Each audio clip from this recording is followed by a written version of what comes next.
नमस्कार जी। नमस्कार सर। क्या नाम है जी आपका? पुष्पा सिंह, कहाँ से हैं आप? झारखंड से। हम आपसे ये जानना चाहेंगे कि संत रामपाल जी महाराज जी से आपने कब नाम दीक्षा ली? 2011 4 मार्च। संत रामपाल जी महाराज से नाम दीक्षा लेने से पहले क्या आप कोई भक्ति साधना करते थे?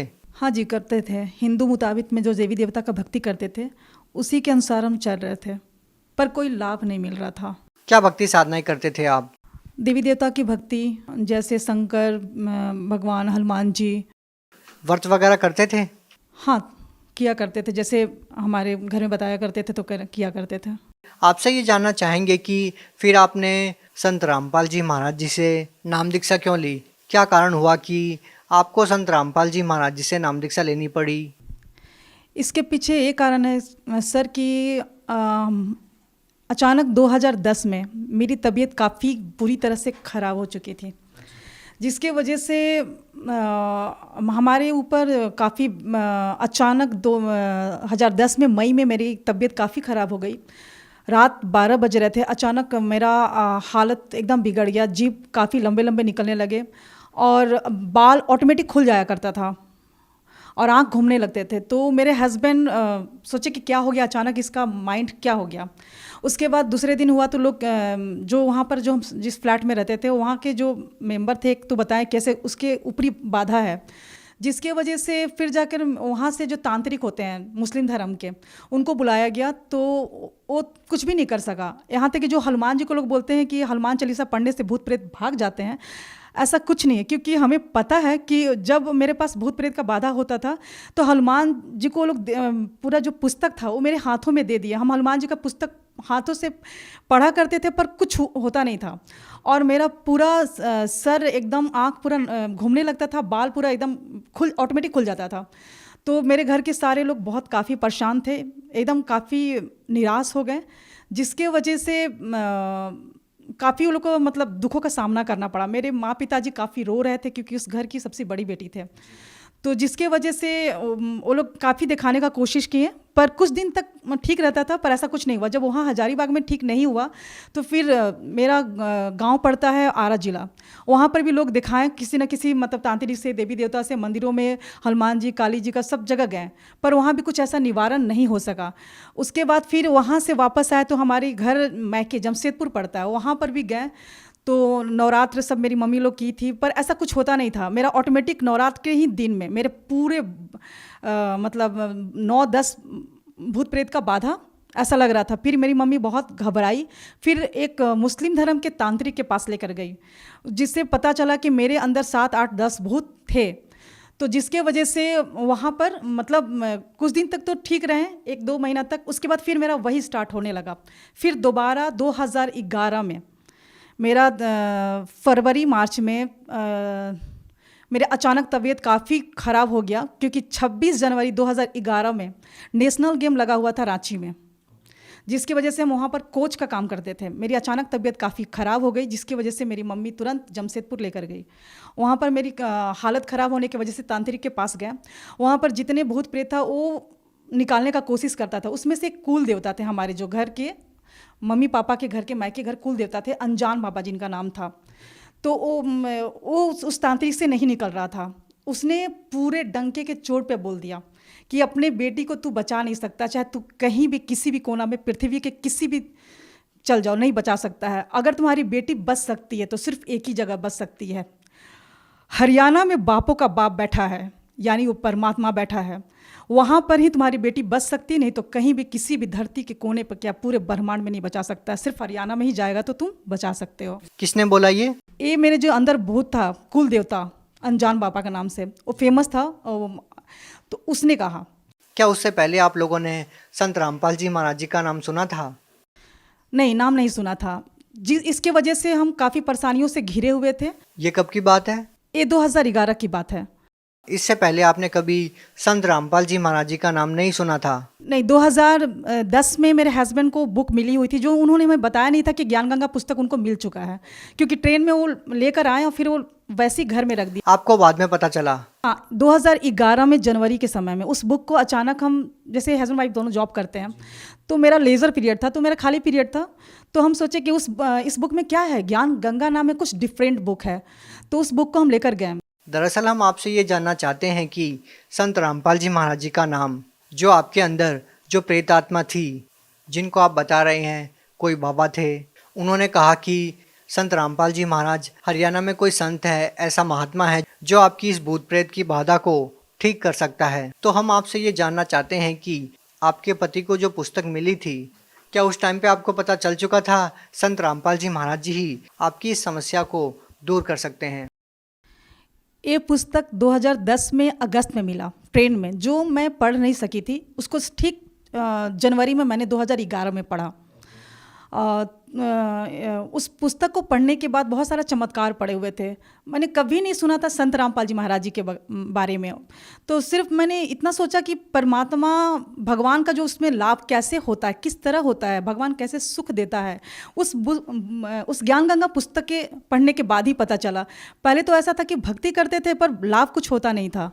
नहीं, ऐसा भी तो हो सकता है कि आपने पुस्तक पढ़ी और माइंड में आपको ये बातें घूमने लगी कि उसके बाद ही आपके अंदर जो प्रेत है उसने कहा हो कि संत रामपाल जी महाराज जी के पास चले जाओ, या उससे पहले आपने कभी नाम ही नहीं सुना था? नाम तो सुना नहीं था, बाकी उसके बाद वो खुद प्रेत बाधा उसने खुद कह दिया कि आपकी बेटी बच ही नहीं सकती है। उसके बाद आपने संत रामपाल जी महाराज जी के बारे में जानना शुरू किया था। तो फिर जाके फिर हमारे घर के फैमिली काफ़ी दुखी थे, जिसकी वजह से उन्होंने फिर संत रामपाल जी महाराज जी का कैसे जाना होता है, उसका पीछे जो ज्ञान गंगा पुस्तक के पीछे जो नक्शा लिखा हुआ था, उसके मुताबिक हम लोग टिकट कटवाएं और फिर बरवाला आश्रम हरियाणा पहुँचे। अच्छा, जो बातें जहाँ से शुरू होती है वही अब मुकाम पे है कि जैसे ही जो आपके अंदर जो भूत प्रेत की बाधा थी, उन्होंने कहा कि संत रामपाल जी महाराज जी ही ठीक कर सकते हैं, पूरी पृथ्वी पर केवल एक ही जगह है। क्या वो बात सही साबित हुई? जो आपके अंदर भूत प्रेत जो बोल रहा था कि केवल वहीं पर ये बाधा ठीक हो सकती है, तो क्या संत रामपाल जी महाराज जी से नाम दीक्षा लेने के बाद ही आप ठीक हुए? जब हम सब तरह से थक चुके थे, मंदिर, मस्जिद, गुरुद्वारा सब जगह जा चुके थे, जब इंसान का तबीयत खराब होता है ना, तो उसके माँ पिताजी काफ़ी दुखी होते हैं। तब उन समय वो हिंदू, मुस्लिम, सिख, ईसाई नहीं देखते हैं, वो सभी धर्म में जाना स्टार्ट कर देते ताकि उसका बच्चा ठीक हो सके। उस समय वहाँ पर मानसिकता ख़त्म हो जाता है, जाति पाति क्या होता है।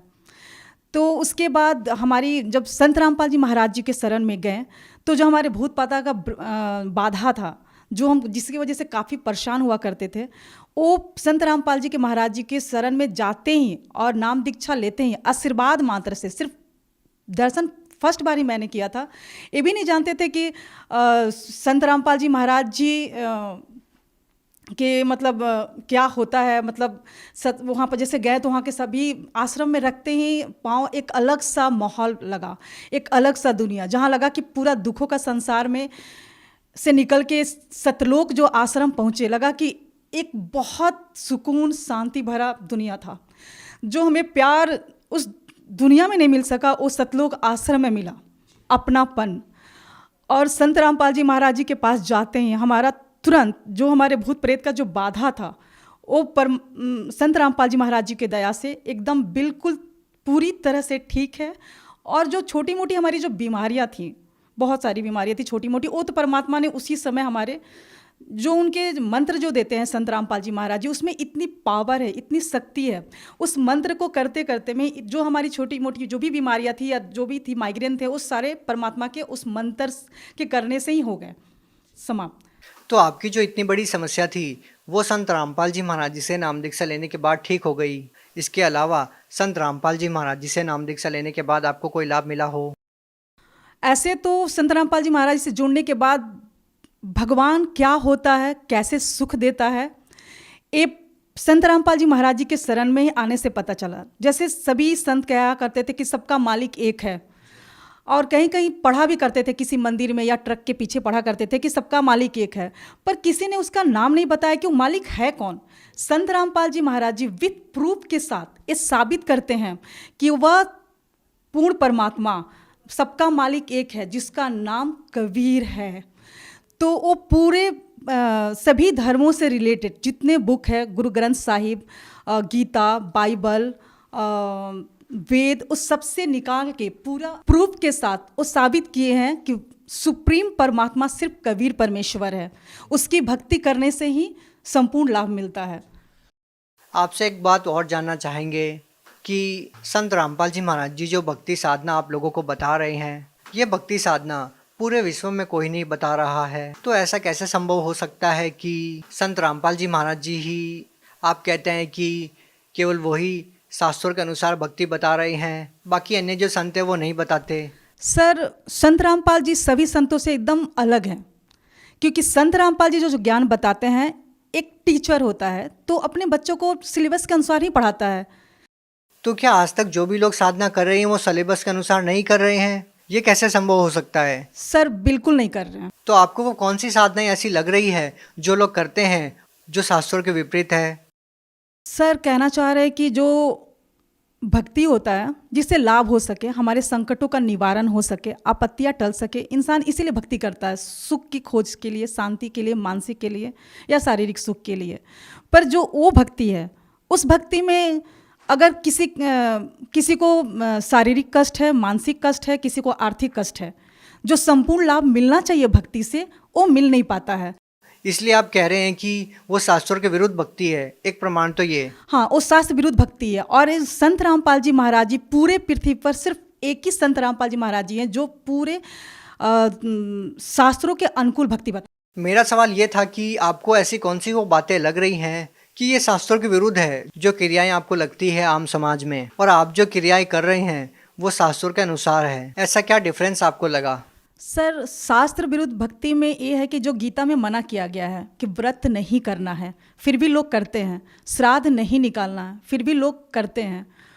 और संत रामपाल जी महाराज जी के अनुयायी ना, जो शास्त्रों में लिखा हुआ है, जो संत रामपाल जी महाराज जी शास्त्रों के अनुकूल भक्ति करवाते हैं, उसमें ना वो व्रत करते हैं, ना श्राद्ध निकालते हैं, और बहुत प्रकार का बुराइयाँ उनके आशीर्वाद मंत्र से ही समाप्त हो जाते हैं। भगत समाज को क्या संदेश देना चाहेंगे? भगत समाज को संदेश तो नहीं दे सकते हैं, सिर्फ प्रार्थना कर सकते हैं कि पृथ्वी पर परमात्मा संत रामपाल जी महाराज जी के रूप में आए हुए हैं हरियाणा में। जल्द से जल्द आइए और नाम दीक्षा लीजिए और अपना आत्मा का कल्याण करवाइए। कुछ और कहना चाहेंगे संत रामपाल जी महाराज जी के बारे में? संत रामपाल जी महाराज जी वो संत हैं जो, एक बेटी होती है तो बहुत लोग दुखी हो जाते हैं, तो संत रामपाल जी महाराज जी के अनुयायी ना दहेज लेते हैं ना दहेज देते हैं। संत रामपाल जी के महाराज जी के विचारधारा से जो उनके अनुयायी दहेज ना लेते हैं ना देते हैं, वो काफ़ी खुश है, क्योंकि उसमें 1 रुपया भी दहेज ना लिया जाता है ना दिया जाता है। इसीलिए आज एक बेटी माँ बाप के लिए बोझ नहीं है।